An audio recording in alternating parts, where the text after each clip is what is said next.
আমি সংসদ সদস্য নির্বাচিত হইয়া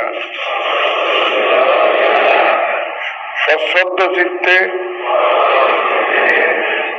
শপথ বা দৃঢ়ভাবে ঘোষণা করতেছি যে আমি যে কর্তব্যভার গ্রহণ করিতে যাইতেছি তাহা আইন অনুযায়ী ও বিশ্বস্ততার সহিত পালন করিব। আমি বাংলাদেশের প্রতি অকৃত্রিম বিশ্বাস ও আনুগত্য পোষণ করিব এবং সংসদ সদস্য রূপে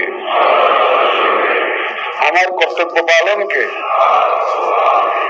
ব্যক্তিগত স্বার্থের দ্বারা প্রভাবিত হইতে দিব না। ধন্যবাদ।